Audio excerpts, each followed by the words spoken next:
Hello, hello. I don't know if anybody's on here. I don't have to tell. Share my screen.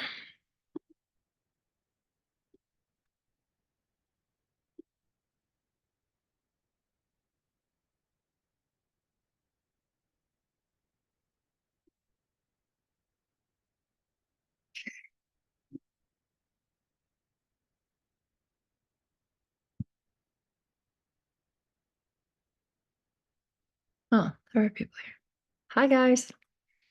So this is in a webinar format, and I've wanted to do it this way because we're going to repurpose this video to be able to be on the Integrity Multisport website. So if you have questions, please use the chat box and make sure your question says to hosts and panelists, not just to a person, someone else that's in here.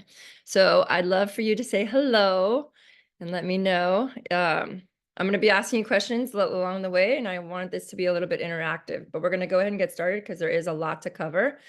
So let's get ready to master your next triathlon. Let's do this. Okay, cool. So are you ready? That's the big question. Well, the good news is we have a week, right? We have more than a week to get there. So we don't have to be in a huge rush, but everything that you're going to learn today is going to help you have the best race you can have. Oh, my transitions are a little slow. So in the chat box, if you would, I would love to hear who's feeling a little anxious about the race, who has some butterflies. And if you do, that's completely normal. How do I see the chat box? That's the thing. There you go. Don't be shy, you guys. I see that there's 7 people here. So I'd love to, say hi, tell me your name, and also let me know how you're feeling. Are you ready to go? You're super confident. Obviously, I don't think you'd be here if you were 100% confident. You probably have some questions, and I'm hoping to answer all of those questions. So anyway, if you guys are shy, I get it. But butterflies are completely normal. If you didn't have butterflies, there's actually, I would be a little concerned. The chat is disabled.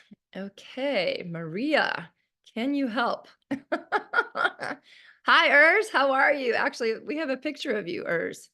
So I'm hoping Maria, who's going to be my assistant today, can help. How do we get the chat, abled? Please. Thanks, Kate. All right, so while we're doing that, hopefully she will get it figured out. Okay, thank you for letting me know, guys.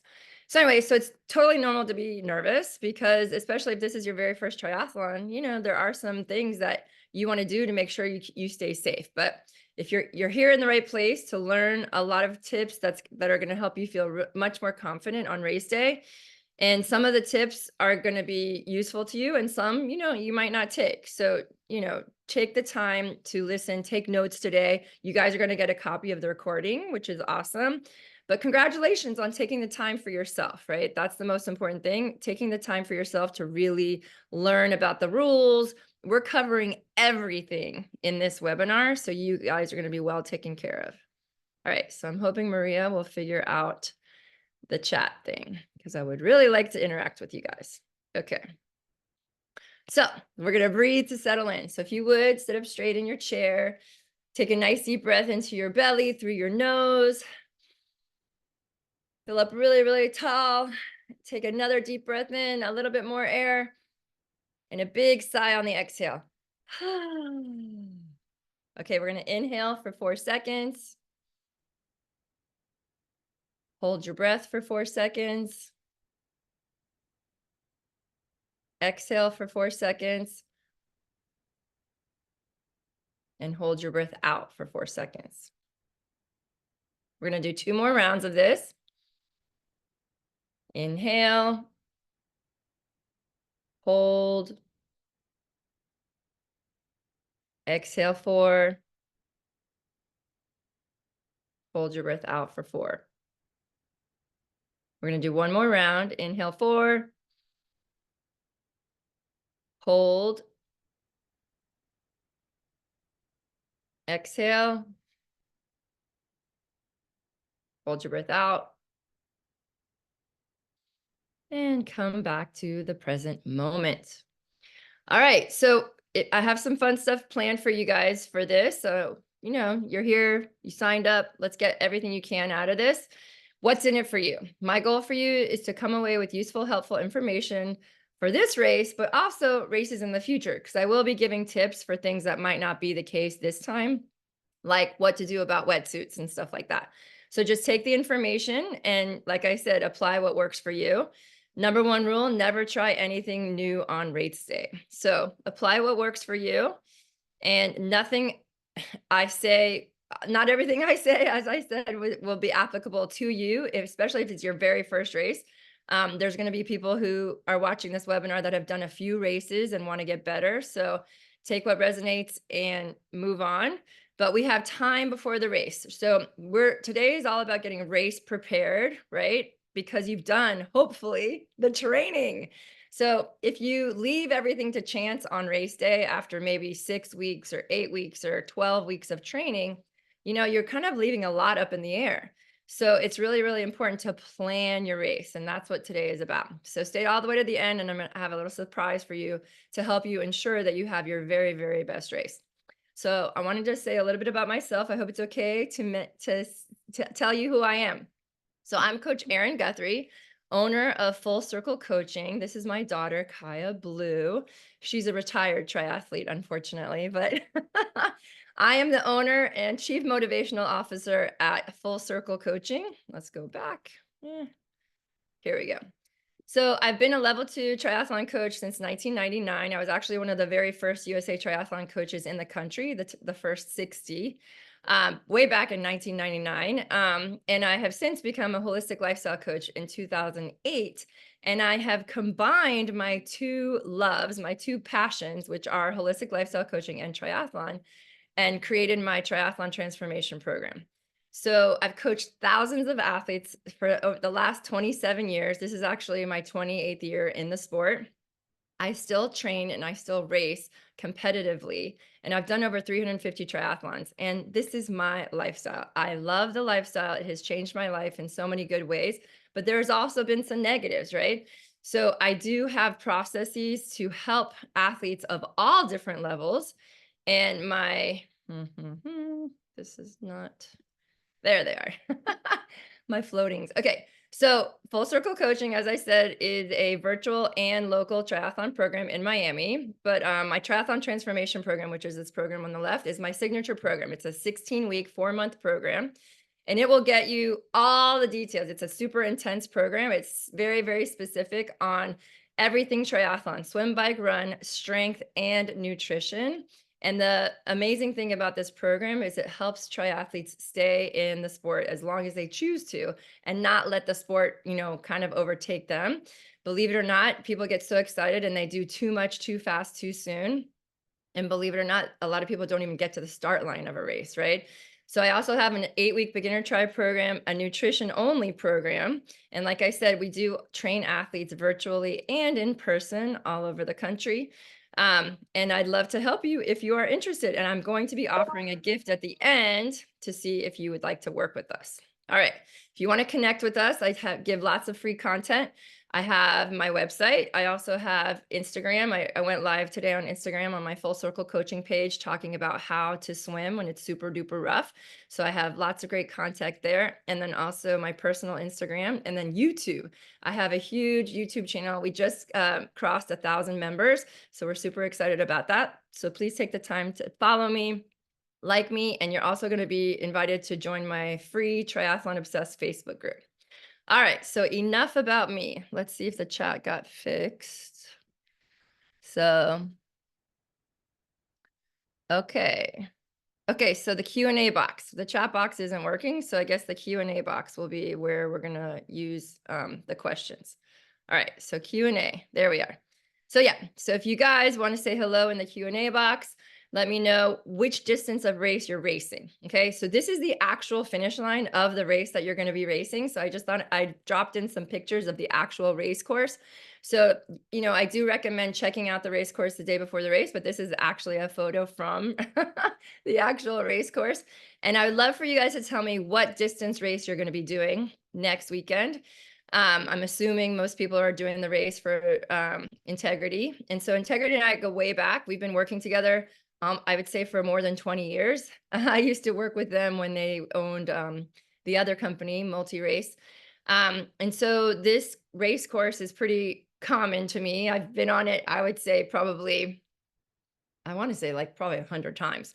But anyway, so these are the different distance races. So the sprint tri, the sprint duathlon. Some of you might not know what a duathlon is, but it's a run, bike, run. Okay, the aqua bike. So believe it or not, you don't have to run in a race, right? And still be participating. You can do just the swim and the bike. That's what an aqua bike is. And then there's the international distance of the same events. Let's see, we got a question. All right, sprint. Thanks, Kate. So yeah, so sprint is a good place to start. And it's kind of cool because you can actually kind of get the lay of the land if you want to go longer in the future. But these are the distances. And why does it matter? Why do you need to know your race course? Well, it's up to you to know your race course. And you can, if you don't know the distances of your race, then you aren't going to be prepared for race day. Okay, so let's get into the details. So the week before the race, you wanted to have a taper week. So for us, since our race is not until May 19th, you want to have a lower volume training week next week. But the good news, today's Friday, and you can actually have a great training day tomorrow and Sunday, and maybe even Monday, if you feel like you haven't put in enough time, right? So tomorrow for us, we're doing a pre-race, we're doing a race brick. We're going to actually swim on the race course, bike on the race course, and run on the race course tomorrow to really dial in the efforts that we're going to do on race day with my whole team. So it's kind of exciting to be able to have this much time. I usually don't do a clinic, usually I do the clinic the day before. So I like this idea that we're giving you guys an opportunity to really hone in some skills before race day. So after you're done training this weekend, I do recommend taking the week a little bit easier, lowering the volume, because you want to absorb all the training that you've been doing. If you keep training up to race day, the likelihood of you having a really, really awesome race is not going to be great, just because you're going to be tired, right? You really want to take your time next week and recover, try to get 8 hours of sleep a night. Really prep your bike, right? Get to the bike store, get a bike tune up, check your tires to make sure there's no gashes in the tires, and change them if you need to. I hate for you to have a flat tire just because your tires were in bad shape before the race. It's super disappointing to get a flat during the race. I would get a massage next week. And then I would write out your race plan. If you don't know what a race plan is, we're going to actually review what a race plan is, but this is probably the number one secret to having a great race on race day, because it's literally a map for you to follow step by step by step that you created based on your level of fitness, right? So in general, the taper, which is what we're talking about the week before the race, it's different for every single person. And the more you race, the more you'll understand what works for you. Like some people can only taper or only feel good if they taper 2 to 3 days. And if they go more than that, sometimes they don't feel that great on race day. And then other people need longer tapers. The typical rule of thumb is the longer the race, the longer the taper, right? So for an Ironman, I actually have my athletes taper and reduce volume for 2 to 3 weeks before the race, because they've been doing 15 to 20 miles of 20 hours of training a week. Whereas for a sprint, especially for the short sprint that we have for Integrity, you could actually keep training until Wednesday and then taper Thursday, Friday, Saturday, and probably still have a really good race on Sunday. But you might need a couple extra days. So, it's up to you to decide if you're going to start tapering Monday or Wednesday. Shorter races, like we said. It also depends on what race this is. Is this your A race where you want to have your best day ever? In that case, I would taper a little extra. And if it's a C race where you're just training through it, right? You're not really caring about your results. You just want to go through the motions of the triathlon. Then you could train right up to the day before the race. So it's kind of like up to you. So the day before the race, I do recommend including some ORPs. So you're not going to be doing the race itself. The day before the race, you want to get your body ready for the event on the next day. And you've hopefully rested, at least Wednesday, Thursday, Friday. Resting doesn't mean do nothing, but it means, move gently, keep your heart rate low, go through the motions of your swim, bike, run, but keep everything less than 30 minutes. And then include a few over race pace pickups. Those are my ORPs, I call them. And it really helps you prevent from feeling stale. Now, there's one caveat to that. If you are doing this race and you haven't done any intervals or any pickups, then don't worry about including the ORPs, because they might stress your body and you actually might get injured, right? But if you've been doing intervals and you're used to doing speed work, definitely want to include some ORPs on the day before the race and even the morning of the race, and it really helps you get race ready. So also looking at a checklist. So this is my race day checklist. You're going to get one of these in your race packet. And if you are a member of mine already, you had one in your startup bag, and I have more for you. So love it, Urs. September. Okay, cool. Well, these tips are going to help you. Hey, Marty, how are you? Awesome. So next weekend you're going to, okay, cool. So he's doing the international to prepare for the half Ironman in Augusta. So great. So you guys, I created this checklist for myself. So I've done over 350 triathlons, and I've shown up to races without my running shoes.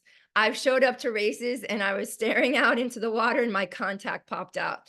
So I created a checklist for myself to make sure that every single time I go to do a triathlon, I have everything I need and I double check it, right? I get everything ready the day before so that I'm not stressing the night before, and I can sleep well, knowing that I've used my checklist to make sure I have all the details. So please use this. It's an awesome tool.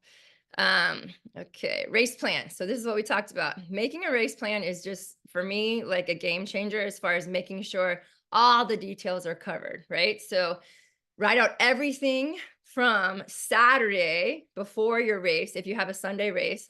So starting Saturday morning, I want you to write out everything. And so I require this of my athletes before they race. So for example, I have 5 athletes racing the 70.3 in Panama City tomorrow.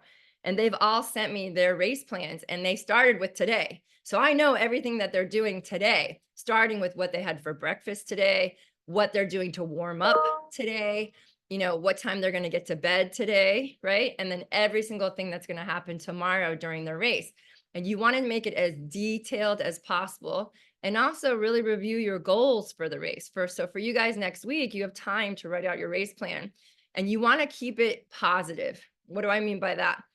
Positive means you want to avoid words like, I hope I don't drown, or I hope I don't get a flat tire, because that's a negative thought, right? And, sometimes that kind of stuff happens, of course, not drowning, but sometimes you get into difficult situations, but you want to, plan your race in a positive way. So if you can use words like during the swim, I'm going to swim freestyle the whole time. On the run, my goal is not to walk. So I'm going to run the entire race except for aid stations. So, writing out your race plan in a positive way and staying away from negative connotations. You want to include your nutrition, your rest breaks, if you're going to be taking them, your warm up, your race paces, heart rate, power zones, and stuff on the bike. If you don't know what that stuff is, if you don't know what heart rate to hold, if you don't know what pace to hold on the swim, the bike, or the run, this just means that you kind of aren't really training yet, because those are all parameters that my athletes know by the time they come to the race. We know exactly how hard to work. The only caveat to that is the beginner try program. That's just about crossing the finish line in the first one, like feeling confident. But the bigger program really trains you and teaches you what it means to pace yourself, to really pay attention to your individual heart rate, so that you can know how hard to push for each distance race or each section of the race, so that you have the ultimate result at the end. I can answer any questions about like pacing if you're not sure, but the rule of thumb is you want to stay within yourself, right? So that you can finish and sprint across the finish line. You want to feel good across the finish line. Ideally, you're not, crawling into the finish line.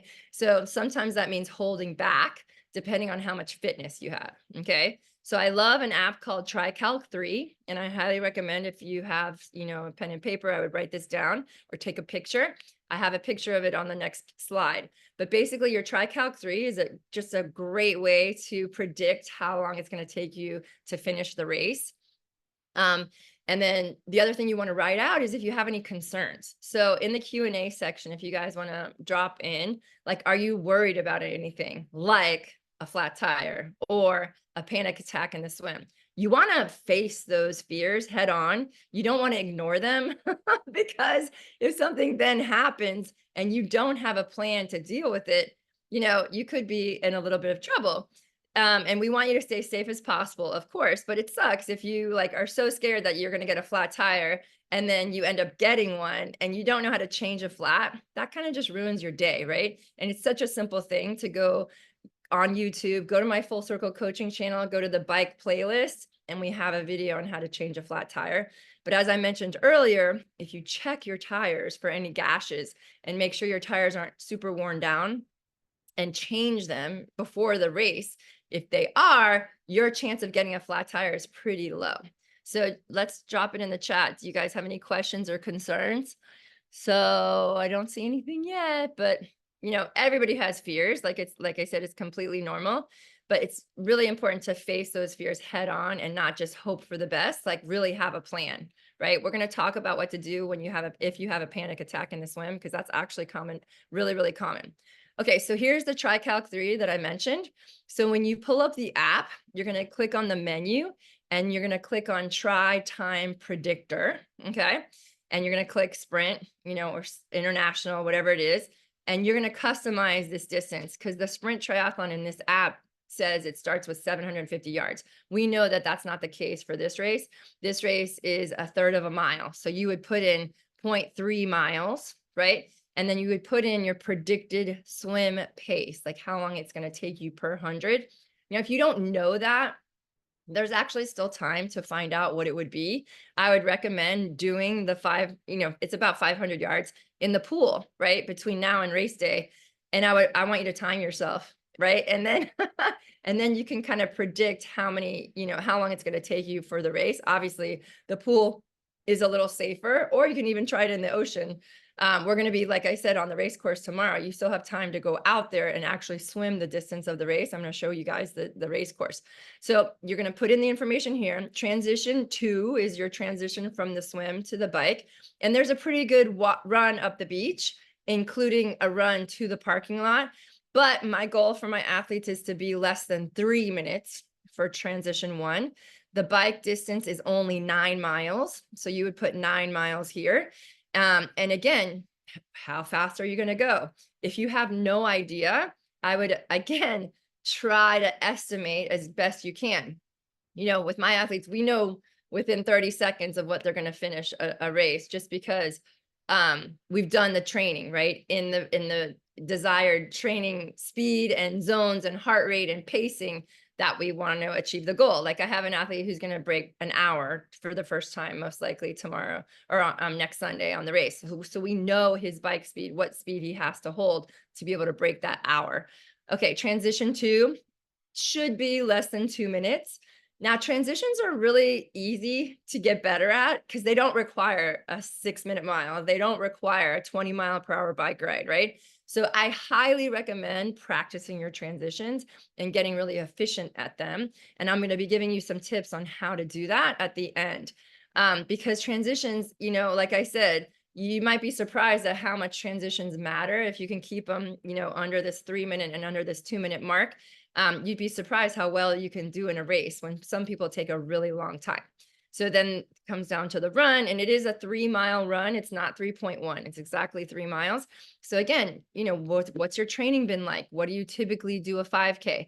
Now on race day, you might be pushing harder than you normally do, but you also want to factor in that you've done the swim and the bike beforehand. So it's not your fresh 5K pace that you would put in here. And then you can kind of see, okay, it's going to take this person an hour and 37 minutes. And it's really important to know that because you want to fuel accordingly, right? So we're going to get to nutrition, but if you don't have the energy via the fueling to be out there moving for an hour and 37 minutes, your chance of hitting this goal is not going to be high because you just simply haven't put gas in the tank, right? So we're going to get to the nutrition, please. But check out TriCalc 3.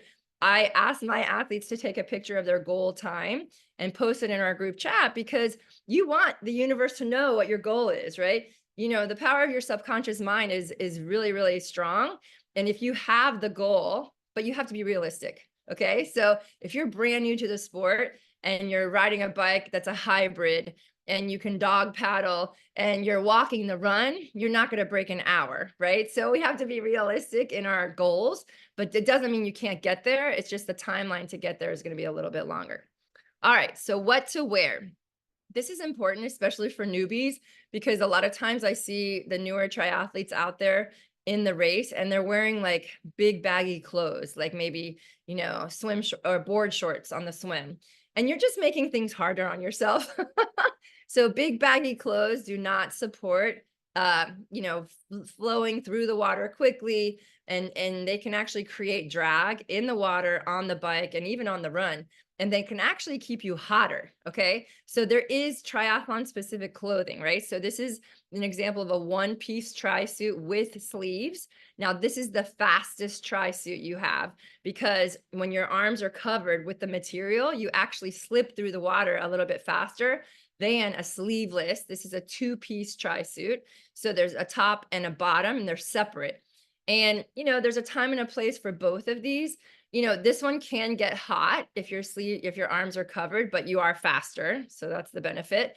And this one's beneficial if you have a longer race. You can go to the bathroom a bunch of times and not have to worry about taking the whole thing off as you would here. So I love putting on my tri-suit. It just gets me so race ready. And it's like one of those things like the Superman cape or whatever, like your body's ready. You're getting prepared for, you know, the battle, the race.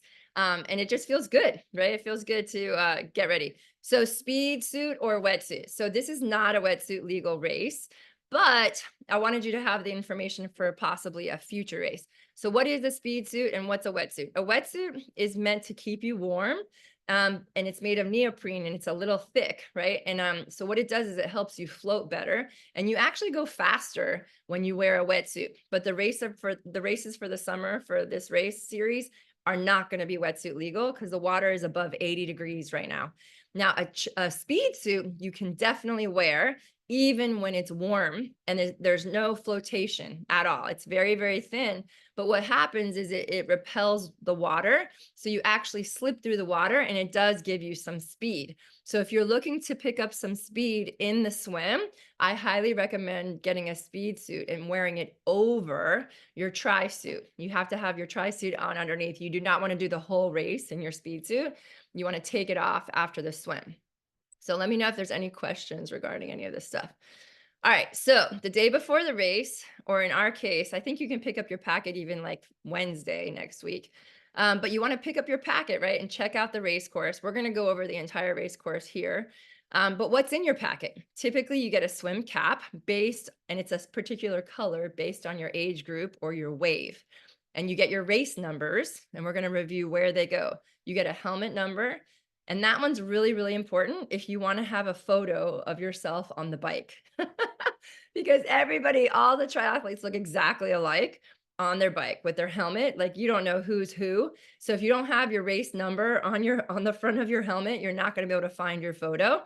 So if that's important to you, make sure you put that number on the front of your helmet. You'll also get a bike number that goes on the seat tube for aerodynamics. I'll show you. I don't know if I have a picture of that, but I'll see. And then your run number, I suggest using a run belt. You do not need your run number until you're on the run. You don't need to wear your run number during the bike portion of the race, and I don't suggest it. The other thing, you're not going to get it in your packet, but the day of the race, you want to make sure you pick up your timing chip, because this is how your results get tracked. And you want to use your timing chip and put it on your left ankle. And typically it's right next to the transition area. So the morning of the race, you want to get your timing chip.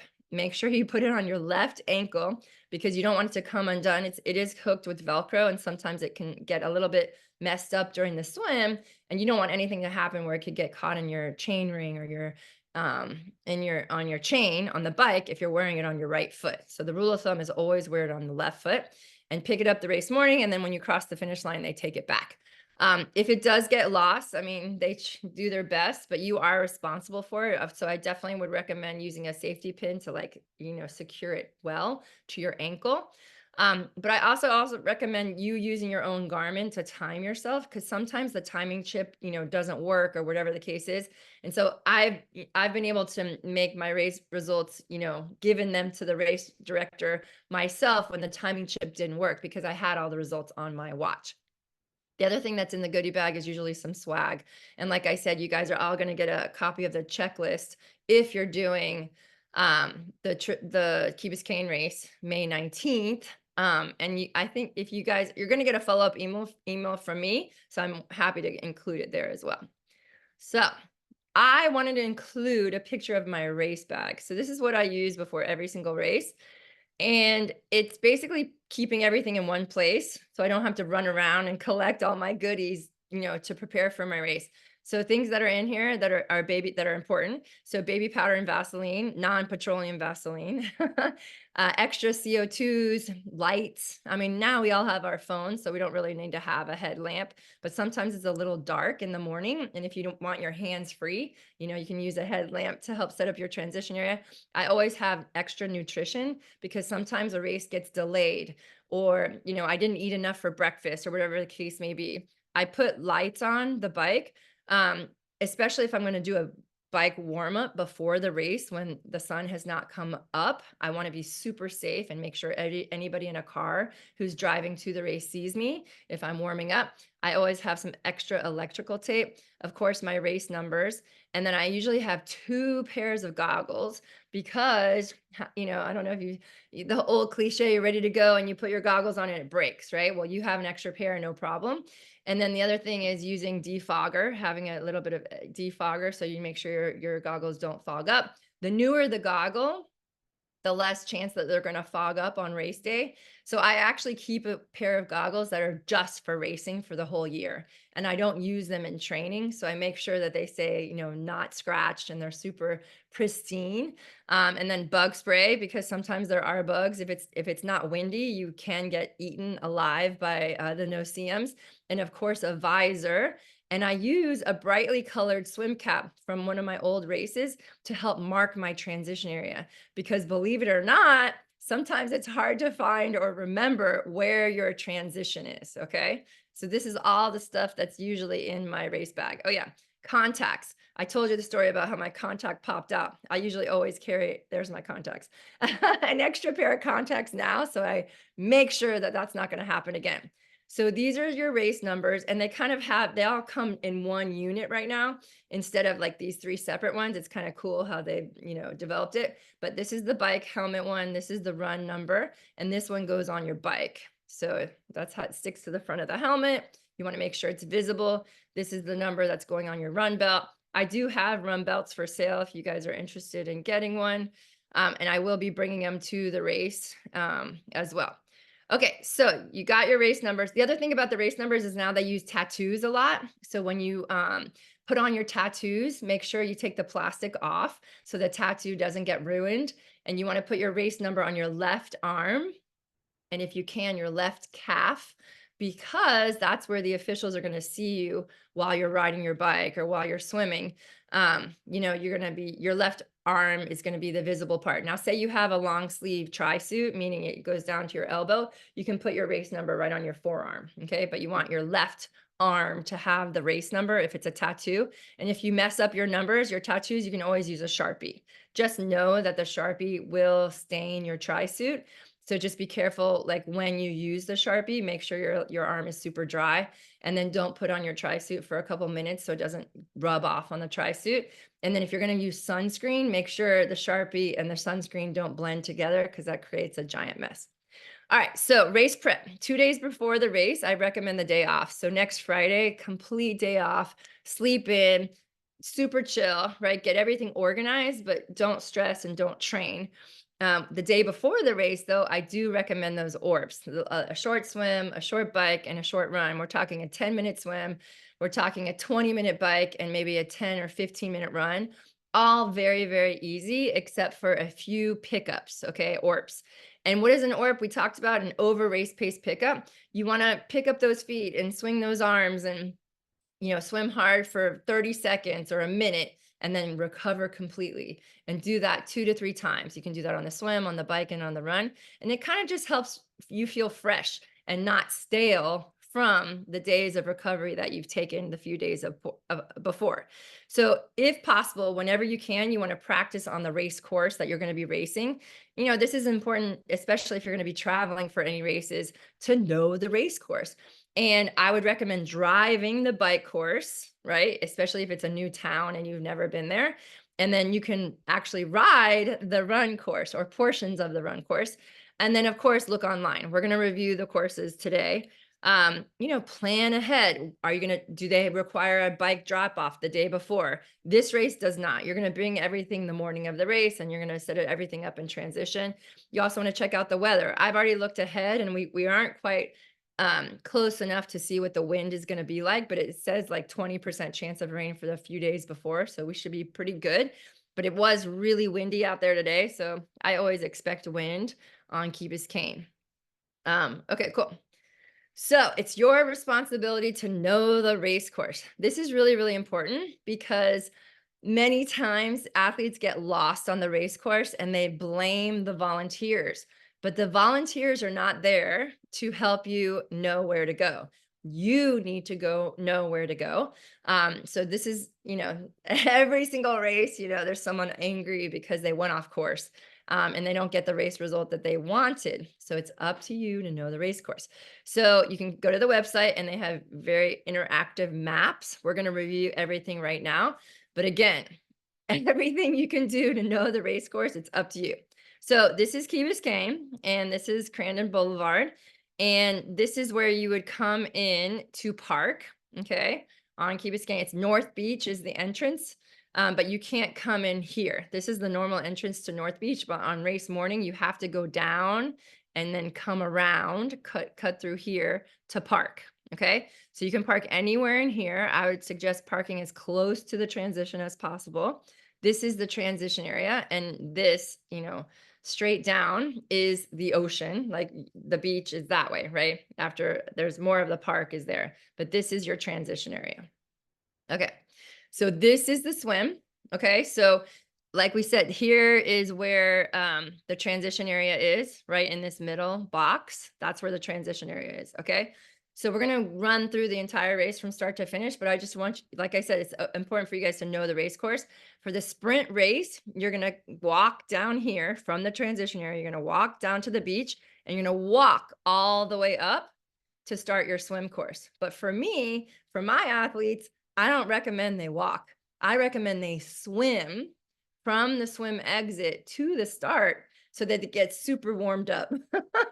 And I do this personally myself, and it's a game changer on how my swim goes. Okay. But this is just the course. So you start here, you're going to walk or run into the water. It's very shallow here. There's going to be a buoy right there. And then you're going to follow the buoy line to the last buoy, make a right-hand turn, and then run up the beach. And you're going to run through there's like a sidewalk here, and then run through the grass. You do run through the grass to the transition area. So that's the sprint race. Okay. Now the international race, you are going to start where you walk out from the beach. You're going to start here and then swim all the way down to the sprint start, make a U-turn and come back. You keep all the buoys on the right side. Okay. I still recommend a swim warm up, even if you're starting right here. So I recommend heading out to the buoy and back a few times, and you always want to check out the race course, what the water's like. Now this is the duathlon run course. So the duathlon starts with a 1 mile run. So you're going to start, here's the transition area, right?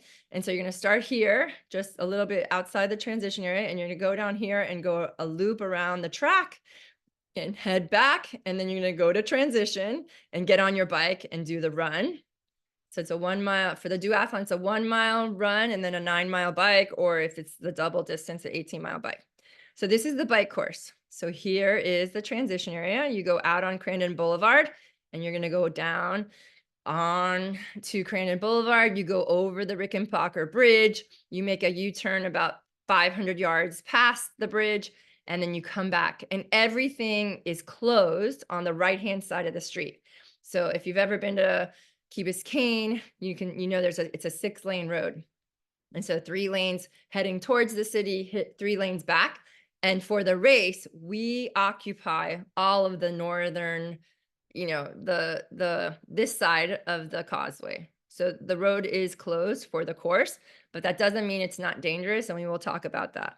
And then here is the run course for everybody. This is the 3-mile loop from transition. You're going to come out here and, oh wait, that's the finish. You're going to come out here and follow the map around. And you're not going to be the first one. Anybody who's listening to this webinar is not going to be the first person. So just follow the arrows. And I will tell you some of the road is paved, but it's not like smooth. And so, it's old pavement. So you got to pick up your feet. Sometimes occasionally people, trip. We don't want that to happen. And then this part is pretty warm because you're right against the beach and there's not much shade here. And then they usually have an aid station here, and you're going to hit that twice. Okay. They also have an aid station right here. So if you're doing one loop, right, you have 2 aid stations, actually 3, 1, 2, and then you can hit this one again, 3, and then you're going to finish. And then if you're doing it twice for the international, you would do that loop again. Okay. So let me know if you have any questions. So let me check the chat real quick. Nothing. You guys are being pretty quiet. Okay. So this is a transition area, right? So this is me. I set this up for my video. I'm going to show you a video real quick of what a transition looks like. But anyway, you want to keep it simple. You'll see some people bringing like big buckets of water and like a chair and stuff like that. Remember, you have lots of people on your rack, right? So say my race number is like 105. My race rack is going to be 100 to 110. So I have to be on the race rack where my number is. And ideally, I'm facing my bike in the direction of the bike out. Okay. I hook the bike by the saddle and it sits very comfortably here. If your bike doesn't do that, sometimes you can hook it by the handlebars. But anyway, you can see how my reel is off the ground, but I have everything ready to go. Obviously, I'm going to take my swim cap and my goggles with me to the beach. But other than that, my shoes are already in my clips. Now, this is something you want to practice, but I highly recommend learning how to, because it is one of those skills that's very easy to acquire without a lot of, it's not difficult, right? You do have to be flexible. I have my helmet open and hooked here. Believe it or not, taking the time to unhook the helmet and then having to hook it back, more time, right? So I'm all about efficiency. I have my sunglasses open and ready to go on my head. The other thing is my helmet is facing the correct direction so that when I go to put it on my head, it's not backwards. Every single race, you'll see someone with their helmet on backwards. I don't want that to be you guys. I have an Aero water bottle here. I do have an extra water bottle here just in case, but I usually don't race with anything more than this one, especially for a sprint. I've got my bike computer here, and that's pretty much it. I'm ready to go, right? I don't have my run shoes here, but you'll see in the next section what it looks like for. And this is the actual transition area from last year, but you can see all the racks behind you. It's just a long line of racks. So you got to make sure you know where your bike is. Okay. So really important to orient yourself to where your bike is based on, this is the swim in, and then the bike out is over here, and then the run out is over here to the left. So when you get there on race day, really, really important to orient yourself to all of those things: the swim in, the bike out, the bike back in, and the run out. And then of course, where the finish line is. Okay. So we're going to kind of take a break from the racing stuff and talk about nutrition, because type in the chat. Oh yeah, that's you guys. I guess our chat box isn't working though. So in the Q&A, go ahead and, if you can, tell me what you're going to have for breakfast on race morning. You guys got to participate. Now, nutrition is one of those things that if you don't do it right, you could have the most perfect day. Like you could be the fittest person out there, and if your nutrition isn't dialed in, you could have a terrible race, right? So it's super duper important to okay, Urs, that sounds good. I hope to see you soon. But if you don't have your nutrition dialed in, it can make or break your race. Okay, so Would love to hear if you guys are willing to in the Q&A type in what your nutrition is going to be on race day, just so I can give you some feedback. But it's very individualized, right? So, but the bottom line is you need calories. You can't show up to a race. I have a lot of newbies tell me, "Oh yeah, I don't eat anything for breakfast. I don't train with any nutrition." That's fine, but you're gonna feel tired. You're just gonna feel tired on race day. Your brain used so many carbs race morning. By the time you actually start the race, you are usually depleted, especially if you did not eat breakfast and eat a really good dinner, right? So, of course, we wanna have a normal amount of food. For a sprint or an international distance race, you do not need to have copious amounts of carbs. You just need normal food. You need some fat, some carbs, some protein. And these are my suggestions. Beets are awesome. I personally love to race on beets. Beets help you with your VO2 max. Great sources of carbohydrate that actually help you with your VO2 max and going fast. Sweet potatoes, but always try to choose real food and don't leave out the fat and the protein. You do need protein and you do need fat. And I recommend all three for breakfast, right? So I have my 3 tried and true breakfasts. I'll show you on the next page. The day before the race, also, it's really important to fuel up, but have normal amounts of food. Don't skip any meals and try to make lunch your biggest meal of the day, and then have the same thing for dinner. So again, a good combination of carbs, protein, and good fat. Try to stay away from high fiber foods like a big raw salad, just because you don't want your fiber to be coming out on race day, right? I'm not saying don't eat raw vegetables, but you don't want to have, like I said, for dinner the night before an endurance event, a bunch of fiber so that you're in the toilet the entire time or during the race. So some options for the tried and true pre-race breakfast: chia seed pudding, adding a little protein and collagen, some blueberries, bananas, and some raw walnuts. Can't go wrong. My tried and true breakfast is 2 eggs. And when I'm lazy, I just have a banana. If I'm motivated, I'll have for dinner the night before a half a sweet potato, and I'll eat the other half in the morning and add some almond butter, good fat in there. And then for my people that don't really like to eat a lot, you can do a smoothie, but include coconut water instead of plain water. Choose a good quality protein. Your protein powder should have 1 ingredient: whey protein or collagen. That's it. There should not be a bunch of other crap in your protein. If you are eating that, you're going to have consequences. And you can add a little chia seeds for some good fat. Like I said, I have a blog, my tried and true pre-race breakfast, on my website and also on my YouTube channel. Hydrate, hydrate, hydrate, hydrate. So water with pinches of sea salt all day long the day before. Honestly, all the time. You know, we have so much humidity and heat in Miami. I highly recommend just drinking a lot of electrolytes all the time. And then the day before the race, the right before the race, you could have, I suggest having another 100 calories, right? So whether that comes in the form of a banana, a gel, Cliff Blocks, maple syrup. There's a lot of different things to choose from, but I would definitely stay away from caffeine 20 minutes before the race. You don't want extra caffeine. You're usually already very, very anxious, and you don't want your heart rate to be super duper high for when the swim starts. If you drink caffeine, that's fine. We're going to talk about that in a minute, but you don't want to have that gel right before the swim start to be with caffeine. On the bike, definitely, I recommend having some kind of calories and electrolytes in your water bottle.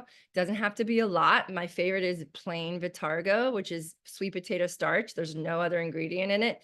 And then I use an Body Health electrolytes in my water bottle. And then I'll usually have a gel on the bike. And the rule of thumb for nutrition on the bike is you want to take a sip every 10 minutes and eat every 30 to 45 minutes. So on the bike for this course, I recommend going over the bridge and coming back and having the gel then. So you have a gel right 20 to 30 minutes before the race start. Then you don't eat again until you're done with the bridge on the first loop. And then you'll have enough energy to finish the run. Now, if you're doing the longer distance race, I would double that. Okay. And then the run, I would keep it liquid. If you're just doing the 5K, the gel on the bike should be enough. But if you need more, stop at the aid station and get the calorie drink. I don't know if they have Gatorade or what they have. It's not the healthiest thing, but at least it gives you calories if you're running low during the run. Okay. And stick to your plan. Don't skimp on the nutrition. So caffeine, yes or no? So caffeine is a legal ergogenic aid, and I highly recommend using it if you are used to drinking coffee. But if you aren't, it can actually really, really hurt you in the race because it can make your heart rate so high and your anxiety through the roof that you actually, don't breathe well and you get really, really, frustrated. So be careful with your caffeine intake, but I do really know for a fact that it helps you burn fat as a fuel source, and it can help you stay focused, especially on a longer race, right? So for a sprint, I don't overdo the caffeine, but I usually have caffeine on the bike. That's where I have the caffeine so that I have a really strong run to finish. And then on the international, same thing. I would wait till the second loop of the bike and have a caffeinated gel or caffeinated Cliff Blocks. And then for the Ironman and full half and full Ironman, I definitely recommend caffeine, but not the whole time. You have to plan it appropriately at the right times when you're starting to feel that fatigue, and it really helps you focus so that you keep eating. So I think you guys have posted maybe what you're going to have for breakfast. Yes. Okay. Oatmeal and banana. Okay. 2 eggs on sourdough sandwich with coconut water, small double espresso. Love it. Drink AG1 on the drive down to Miami. Okay, so yeah, so Kate, I would just be careful with the AG1, just race morning, because sometimes your nerves are there and it is a lot of like green stuff, right? If you take it all the time, that's fine. That's kind of like just your choice. And I like the oatmeal and the banana. So I'm not a big fan of oatmeal. So oats for me are just like a dead food. So I would recommend a sweet potato or just the banana itself with 2 hard-boiled eggs, Lauren, just because oatmeal itself has a lot of fiber in it and it's kind of dead. Like oatmeal can stay in its packaging for like 10 years and you wouldn't know any different.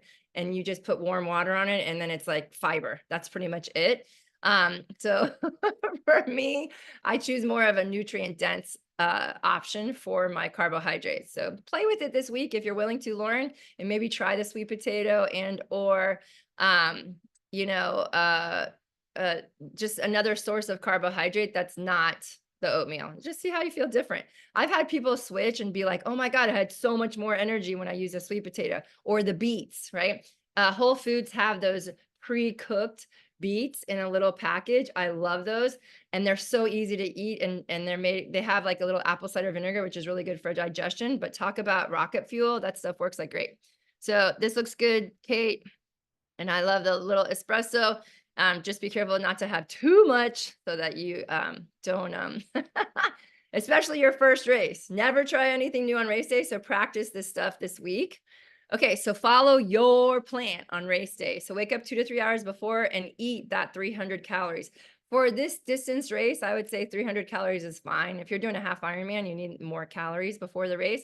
And again, keep it low fiber, but good fat, good carbs, and good protein. 2 hard-boiled eggs to help stabilize the blood sugar. You can't go wrong, and they're very easy to digest.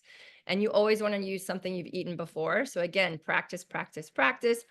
And I say timing chip by the toothbrush because sometimes they give you the race chip when you pick up your packet. And I've gone to the race without my chip and left it at home. And I'll either put it on the night before and sleep with it so I don't forget it, or I'll put it by my toothbrush because I always brush my teeth. So always have an extra Sharpie just in case if your body marking doesn't go well. They will body mark you if you don't have anything at the race site. So you can always get body marked at the race site, but I just like to do everything myself. So I'm not waiting in lines and stuff. And again, check your bag, make sure you have everything. Now, bike tires, make sure your tires are inflated. Now, this is preference, but the minimum amount of PSI is typically 90 PSI. And 120 is like super stiff. And with super stiff tires, you're going to go a little bit faster. There's going to be less rolling resistance. And 150 is meant for like the race wheels that are glue on. So you'll know, it says on the side of the tire, like what your PSI range should be.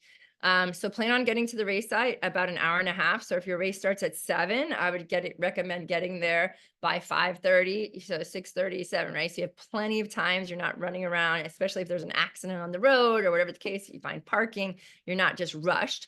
If you haven't picked up your packet already, you would go pick up your packet and get body marked. And then you're either going to ride your bike to warm up, or you don't have to do that. You can skip that part and head right to your transition area. And you're going to find out where you are on the transition, right? And you want to check out, okay, where you are compared to the swim in, the bike out, the bike in, and the run out. And this is where I put my swim cap so I can find my spot really, really easily. And believe it or not, sometimes your helmet, it might not be legal. So you always want to check that your helmet is legal. If you bought it online and it's used, you never know. I've had someone get disqualified because they wore an illegal helmet. And also leave your bike in an easy gear.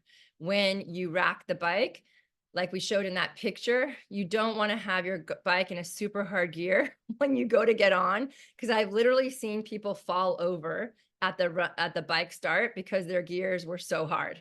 So don't let that be you. Okay. So definitely recommend, if you're not going to do the bike warm up, that's fine. Definitely do the run warm up. So put your running shoes, run to the bathroom, run through the finish line, kind of get your butterflies to fly away or help you rather than stay inside of you. And once you start breathing, you kind of calm down, right? Hydrate, hydrate, hydrate. Then set up your transition area in order of use, just like we talked about. Be kind to your neighbors. Sometimes people get really antsy at the race, and they're nervous. So just be kind. Everybody's out there to have a good time. And then grab your swim gear, set up your transition after you're done with the run, and then grab your swim gear, your goggles and your swim cap, and then head to the swim start. And I require, your most important thing is to warm up on the swim. If you don't warm up on the swim, your chance of having a little bit of a panic attack during the swim is really, really high.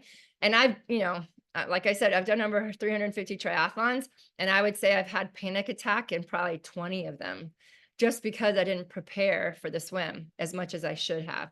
So I don't risk it anymore. And I'm going to do a little exercise with you at the end to help you really get warmed up with your breathing for the swim so that you do not have a panic attack. Okay. And, visualize your race as much as you can from start to finish.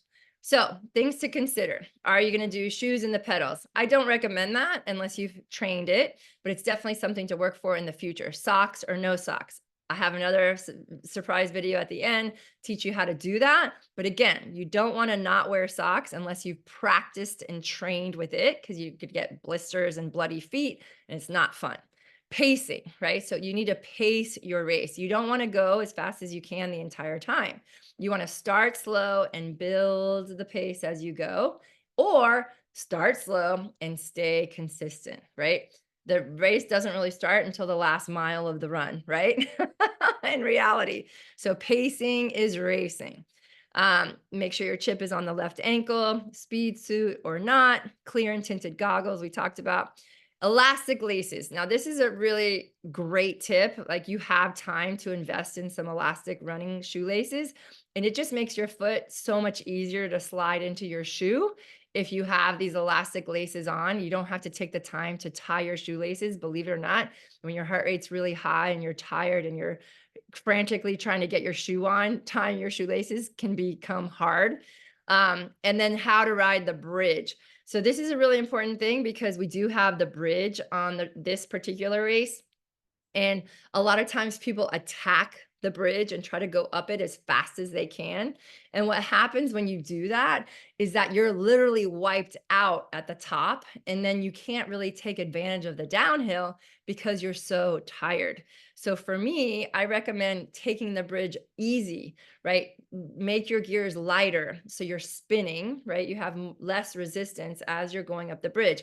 I promise you're still going to get out of breath, but you're just not burning a match as much, so that when you get to the top of the bridge, you can actually grab your gears and push a little bit hard down the bridge. Of course, descend safely to what you're capable of. Don't be scared. Try not to be scared, but you want to take advantage of a downhill when you have a downhill, right? and not be so tired that you can't take advantage of the downhill. And then we're going to go down 500 yards, come back, and you're going to go back over the bridge. So please, save your energy for the climbing up the bridge. Okay. So one more potty break. You've done all your warm-ups. You've done your visualization. You've said hi to your friends. And now you're going to go head to the beach and you're going to swim to warm up, right? You're going to get that swim warm up in, and then you're going to line up according to your wave cap color. So all your swim caps are designated to your wave of swimmers. The wave of swimmers is on the website. So you can always look up to see what swim cap color matches, but they announce it at the race start. It's up to you if you want to stay quiet and focus on your race and do another visualization, or hang out and talk to people. And it can kind of help you feel a little bit calmer if you're talking to someone. But I would definitely avoid the drama person who's like, oh my God, look at the waves. Oh my God, it's windy. Oh my God, right? We're all here. We're all experiencing the same thing, and we're all going to have fun, and we're all going to get through it. So swim cap color is important, like we talked about. Visualize one last time and remember your mantras. I do recommend having a mantra for each section of the race. So you want to have one for the swim, want to have one for the bike, want to have one for the run. And remember, this is you against you, okay? This is not you against whoever's passing you. And sometimes we can get into our head and be a little negative. Oh man, I'm so slow. Oh, why is this happening to me? And really resist the urge to go down that negative road and focus on what's in your control, right? You can control how fast your legs are pedaling. You can control your breathing, and you can control your thoughts. So those things are going to have a much more, a stronger impact on your race results than comparing yourself to other people. Okay. So this is the swim start. This is one of the buoys. So we're out on the beach now. And this is my friend Carrie, who's a quadriplegic, and Brett, who has cerebral palsy. And we race with them all the time. So if you guys ever want to race with us, we pull them on the swim, we pull them on the bike, and then we push them on the run. And they love to race, and we're always looking for volunteers. But this is right before the wave starts. And basically everybody's lined up on the beach behind me to get ready to race.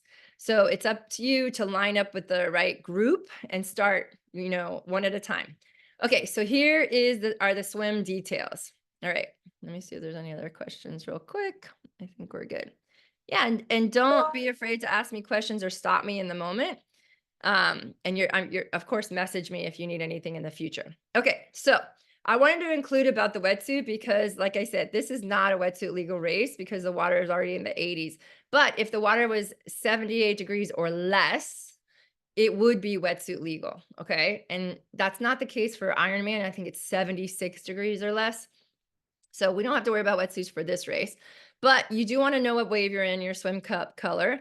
Like I said, I would have both tinted and clear goggles as options, because you saw in the photo that the sun's not quite up. So if you have really dark mirrored goggles, you might not be able to see as clearly as if you have clear goggles. So I would recommend clear goggles for the race on Key Biscayne, just because you're going to be able to see the buoys a lot better. I do recommend putting the goggles underneath your swim cap, just in case your goggles get bumped. You don't want to have them float away and lose your goggles and have to swim the rest of the race with no goggles. So always anchor it underneath your swim cap. You're not allowed to wear fins, but actually snorkels are legal, believe it or not. So if you see someone with a snorkel, they are not cheating. Fins are not allowed though. So you want to seed yourself accordingly to your level of swimmer, right? So if you are not the best, strongest swimmer, and it's your very first race, I don't recommend, going to the front of the line. It's just going to be a little bit stressful to have everybody swimming over the top of you, right? So seed yourself accordingly. Don't be the last person, but, try to be somewhere in the middle, based on your ability to swim. Really, really important to walk or run into the race, into the water. It's pretty shallow for about like 20 or 30 yards. So you can kind of run and jog, but I recommend swimming as soon as possible, because running in water only gets your heart rate up. And the sooner you can start swimming, the better. So you want to keep all the buoys on your right-hand side. So you're going to go straight out, and there's going to be a buoy there. You're going to make a right-hand turn, and you're going to parallel the beach all the way down. I recommend sighting every 5 to 10 strokes. What is sighting? Sighting is when you look up to see where you're going. Okay. If you don't look up to see where you're going, you could literally swim out to sea or swim in a circle, right? So you got to make sure you sight every 5 to 10 strokes and stay in a straight line. You don't want the swim to be any longer than it needs to be. And if you do get into trouble, it's totally fine to rest with a lifeguard. You can touch almost the whole way on this race, but there are some sections that are about 7 feet deep where you won't be able to touch. So if you need to rest with a lifeguard, that's totally fine. And then when you round that last buoy, you're going to take a right-hand turn into the beach. You want to kick a little bit harder as you head to the shore and swim until 2 hands touch the bottom. Do not, resist the urge to stand up. Okay, too soon. So if you start in the wrong spot, this is where you could end up. If you're newer, I recommend starting, back in the back. And believe it or not, all of this will pull you along. But, start according to your level.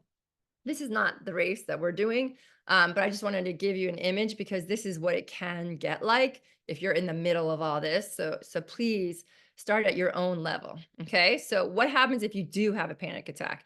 Like I said, it's completely, it happens. Like, so getting that warm up in is critical, but obviously practicing panic attacks in training can help. So pushing yourself hard in practice and then recovering by swimming without stopping can also train yourself to recover from a panic attack if it happens. Blowing your bubbles is critical, making sure you're exhaling through your nose and inhaling through your mouth to calm yourself down. Switch to breaststroke, switch to backstroke, or just go rest with a lifeguard. Collect yourself. They're usually very good at helping you calm down, and they're not allowed to help you move forward in the race, but you can literally swim from lifeguard to lifeguard if you need to. Okay. But if you always have a panic attack in the water, it's just showing me that you're not training properly and you're just starting too fast, right? So you really need to have some open water swim practice and train a little bit differently. So transition 1. Obviously, this woman's in a wetsuit. I kept the picture just to show you, but we want to peel it off until your waist and then get to the transition area. Sometimes they have strippers to help you get your wetsuit off, but obviously we don't have to worry about it. But this is where you're going to run up the beach. There is a pretty good run up the beach to your transition area in the bike. And this is where you want to remember where your bike is. Okay. So this is an interesting note that men do not have to have their torso covered for a sprint or Olympic distance triathlon or international distance triathlon, but the women do. That's kind of a joke. But you can wear just a jog bra. But in a half Ironman or a full Ironman, you have to have your torso covered the whole time, the whole race. And this is where the socks and stuff, we talked about the socks or no socks. Believe it or not, getting wet, sandy feet into your bike shoes and or run shoes can cause problems with socks. So that's why I don't race or train with socks. I haven't for like 25 years. I pretty much have always done it with no socks. And that's just something that you can choose to do or not in the future. And then that's T1. Okay. So this is all transition 1. We're going to talk about the mount line. So once you find your bike and then you want to walk or run with your bike out of transition. I actually have a video. Here we go. So we'll watch the video.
Okay, so one really important thing is you have to have your helmet buckled the entire time. You cannot touch your bike. If your bike is off the rack and your helmet is not buckled within a mile of the transition area, you can get a penalty. Okay, so that's why I really focused in on me buckling my helmet and making sure my helmet was on well, because you can actually get a penalty if it's not buckled, and you don't unbuckle it until your bike is re-racked. Really, really, really important. Okay, so on the bike, you want to pass. You're riding on the right-hand side of the road, just like in a car. And then you pass on the left, and you want to be vocal when you do pass. Okay, so you're going to tell people on your left, you are not allowed to draft. Okay, so you're not allowed to be riding behind another cyclist. You have to stay 3 bike lengths behind the cyclist in front of you. And obviously, everyone is going to be passing at some point. You will always be passing someone. So you can always want to look behind you first to make sure no one's passing you. And then you have 15 seconds to pass the cyclist in front of you. And then as you pass, the person that you're passing has to let you pass. They are not allowed to accelerate. And if they do accelerate and they don't let you pass, guess what? You both get a penalty. So don't be the person that is upset that they're getting passed. Just let the person pass you, and then you drop out of the draft zone. And then there's actually a video about it, but you can pass them back within 5 seconds, right? But don't prevent them from passing you. Okay. There is, like I said, there's a bridge, and then there's a very sharp U-turn at the end. You want to take the turn, wide. Don't cut the turn and make it to a pointy, spear. You want to stay to the right and turn and stay to the right through the turn. Okay. There's no passing on the right. That's really, really important. If you pass someone on the right, you're going to risk having an accident because nobody thinks that there's anybody over there. You're moving forward on the right and you pass on the left. Okay. Hydrating and nutrition during the bike. We talked about that, taking a sip every 10 minutes and then having your gel on the bike after the bridge, after you're on your way back, and start in an easy gear and finish in an easy gear. You want to finish in an easy gear to spin your legs to get ready for the run. Okay. You want to dismount before the line, just like I did in the video. There was an imaginary line right there. And it can get crazy at the line where lots of people are getting off at the same time. So just be safe. And just hold your space and take your time. So careful in running in your cycling shoes. And then the other option is to leave your bike shoes on the bike. And I'll show you how to do that in a minute. So no drafting. This is what we just talked about. Please be vocal and be safe. I hate to say it, but accidents happen every single race. I don't think I've ever been to a triathlon where there wasn't an accident on the bike.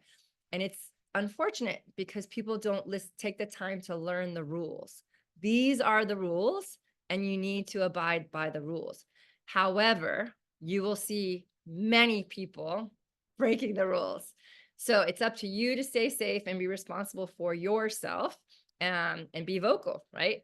If you are drafting and you pass me, I will let you know. It really upsets me because it's cheating. It's easier to ride your bike when you're riding behind someone else. And it's just not fair for everybody who trained hard and is not drafting and who's playing by the rules. It drives me crazy because these people are drafting and then they are on the podium, right? Because they cheated. So don't let that be you. So always look over your left shoulder before you pass the cyclist on the right, just to avoid any accidents. So this is the actual USA Triathlon video. So I'm going to have you guys watch it. See if it can go bigger.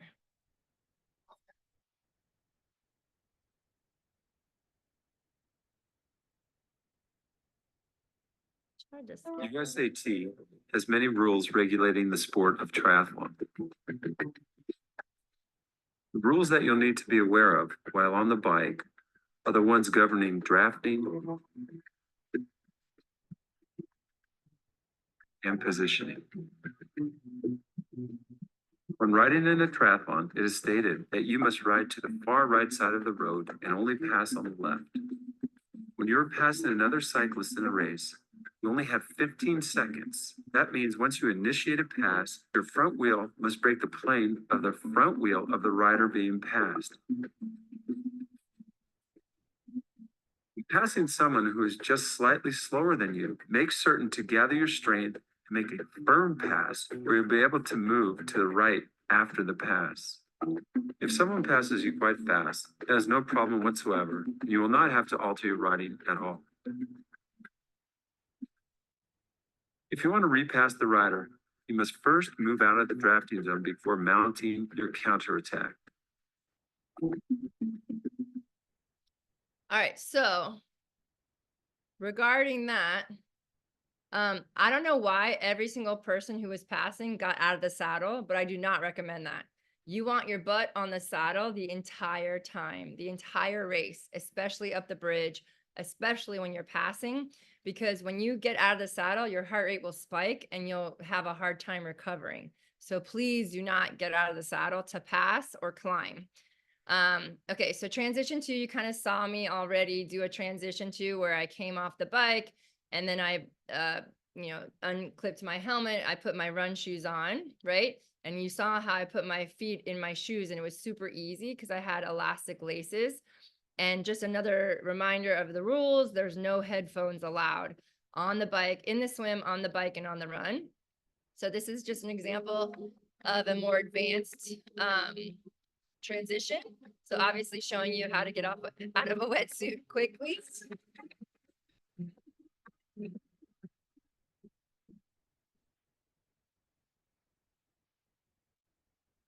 It's a struggle. You guys don't have to worry about it this time.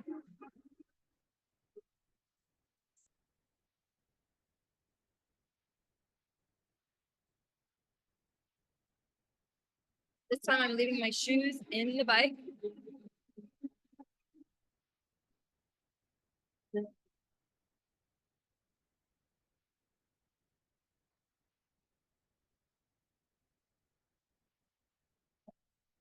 Feet inside the shoe.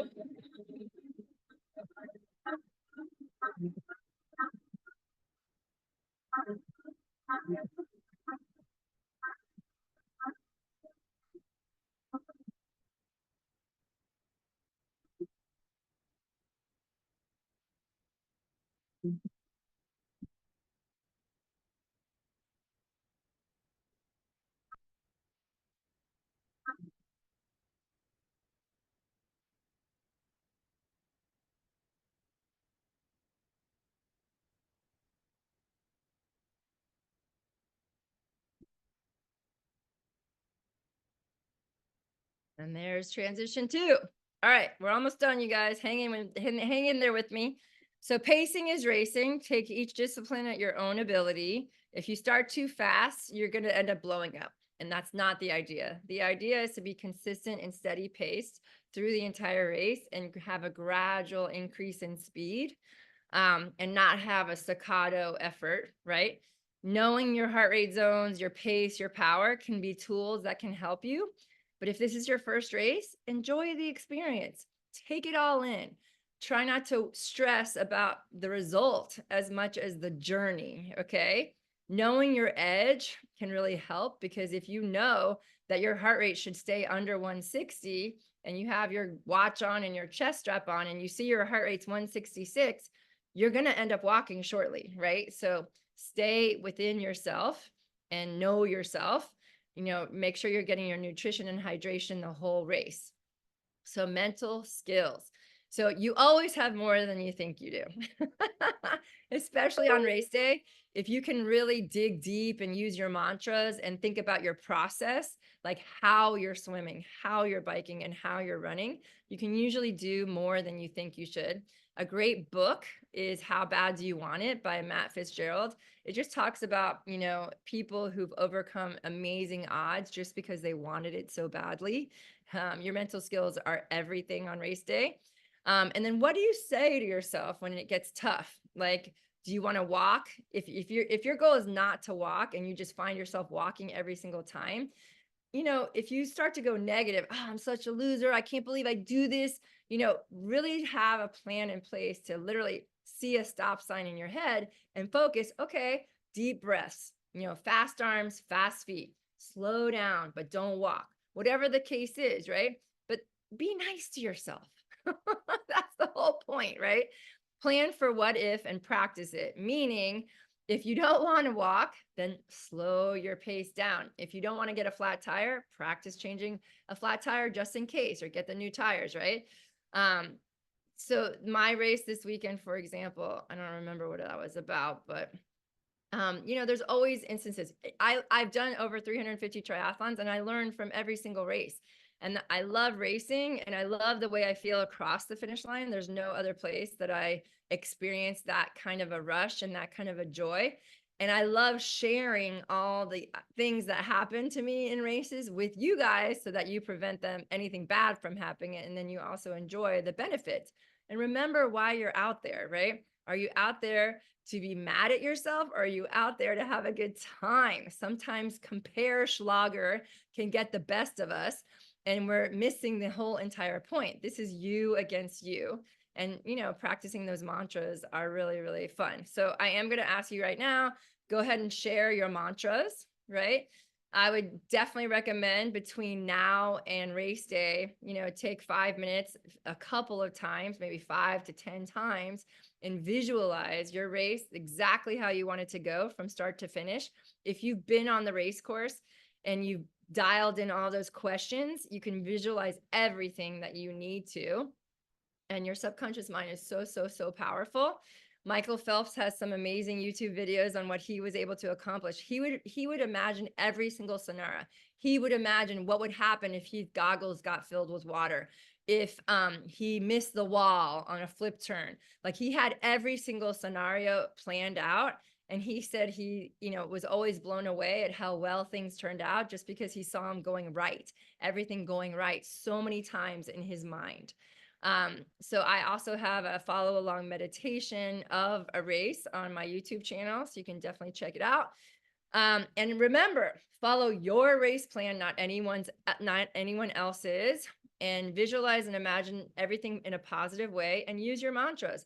So for me, my mantras on the swim are long and strong. Long and strong. The longer I am, the faster I go. And then the harder I pull and the harder I kick, the faster I go, right? But I've been doing this a long time. I also make sure I get a really, really good warm up. And I'm going to show you my little trick in 2 minutes. But I'd love for you guys to share with me your mantras. So bubble, bubble, breathe is a great one, because believe it or not, people sometimes hold their breath in the swim just because they're nervous, and they're like, oh shit, I forgot to exhale, right? So bubble, bubble, breathe. Bubble, bubble, breathe is a great one. I got this. I got this. I got this on the run. I can and I will. I cut through the water like a spear. I had a guy who's racing tomorrow. Come on, you guys, here. Will there actually be that much grappling? Yes, there will be. Wait, I don't know. Oh, gapping between the riders during the race. Okay, so yes, Kate. So here's the deal. If you are behind someone and there's no choice, that's a choice. You have to drop back or pass. That's the rule. Okay. So I hear this all the time. I'm cruising down and I'm passing people, and someone jumps on my wheel, and they're there, and I say no drafting, and they say I can't help it. Well, of course they can help it. They need to drop off my wheel and get back to the right and race their own race. Okay. So yes, it is a choice to draft or not draft. There's lots of space. You just have to don't get me wrong, you can burn a match passing the person, or stay within yourself, drop back, but just don't sit on anybody's wheel. All right, you guys, share with me your mantras, please, please, please. So the one I love that one of my athletes sent me yesterday was, my mama didn't raise a quitter.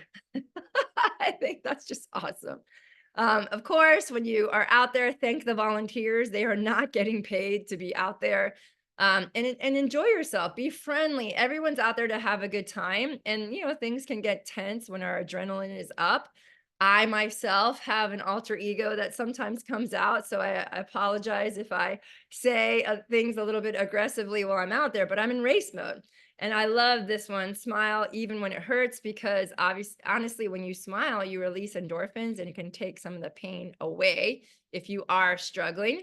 So after the race, definitely go check to see if you made it on the podium. I can't tell you how many times my first time triathletes leave the race and they were on the podium and they didn't pick up their award. Multi-race, or excuse me, Integrity is amazing because they created the technology that you can get your race results at the finish line. So pick up your paper that shows where you placed and how well you did on the swim, on the bike, and the run. Remember, you cannot control how much others trained. You can only control your performance and your training. And know if you want to get faster, if you want to get on that podium, it's totally possible, right? You just need some time. Congratulate yourself. You know, it's important to review how the race went. So I have all my athletes do a post-race report on Monday to kind of review everything. They collect the chips from you when you cross the finish line. And then, of course, remember to celebrate, hydrate, and eat good food. Take advantage of any post-race massage. I think I'm going to have my massage therapist there for you guys. So come say hello and reward yourself. Have fun, smile, talk, and socialize. And here is the video that I promised for you to learn how to run with no socks. So if you want to learn how to run with no socks, basically you want to start with shoes that you've worn before, okay, and go running in them with bare feet for about 5 minutes. And you'll feel any place that you're rubbing, right? Maybe it's like the toe or the heel. And then you want to put some non-petroleum Vaseline in there where you are rubbing, and then go run another 5 minutes, and then come back and put your socks on. And then the next time you run 10 minutes, and then come back and put your socks on. Then baby powder also helps because it helps absorb the moisture and it helps your foot slide and glide in there as opposed to rubbing and creating a blister. So once you build up to like 20-25 minutes with no socks, you're usually good to go. But just know that if you get a new pair of shoes, you might have to start all over. And it really helps your transitions be super duper fast. I don't recommend it for a 70.3 or a full Ironman though. You kind of need socks. So here's me doing, there's my non-petroleum baby Vaseline.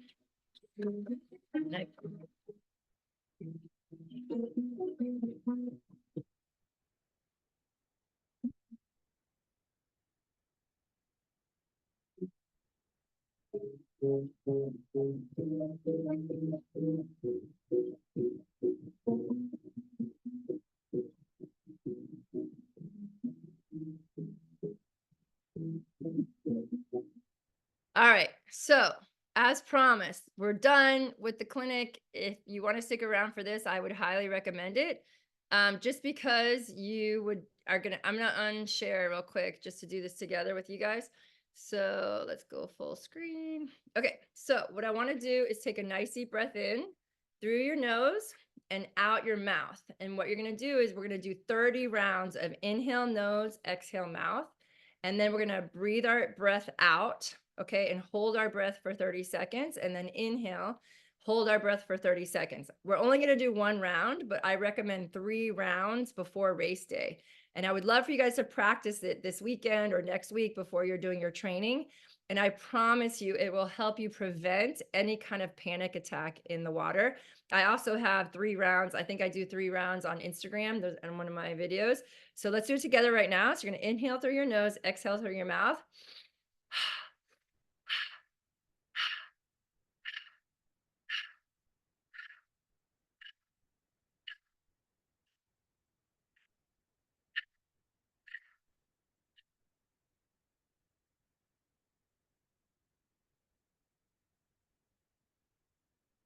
10 more. It's okay to get dizzy. Keep going, you guys. Hold on, sit down as needed.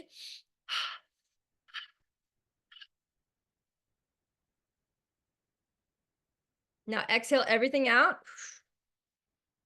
Hold your breath. Close your eyes if you need to.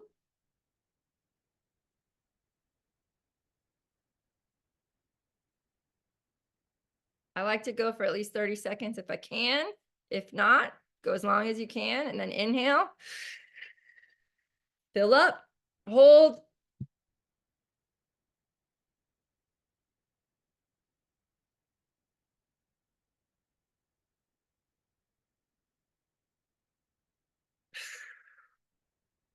So that is like a game changer. If you can get through 3 rounds of that after you've done your swim warm up and you're waiting on the beach before your race starts, I pretty much guarantee that you will not have a panic attack during the swim. Like, it has worked for me. I can't tell you how many times. And especially lately, like, I feel like I have not had a panic attack in so long because of this breath work. So I highly, highly recommend. So here's my surprise for you guys. Everybody's going to get 1 week of free virtual coaching if you're not already one of my athletes. But you must redeem it within the 30 days of the race. So June 19th is your deadline to join the free week. And it's a virtual week. So you do not have to be local to Miami. But you do have to opt in. So I'm going to be sending you this recording with all the details and the link to join the free week. And you can kind of find out exactly what it's like to train with Full Circle Coaching.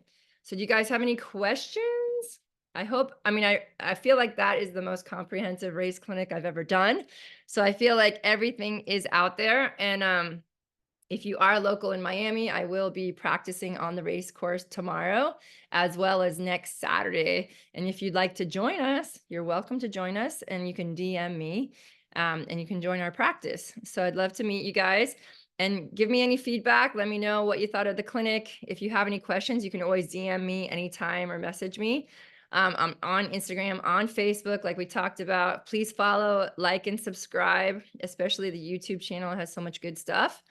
But it looks like you guys are done. All right, you guys, have a great day. Bye.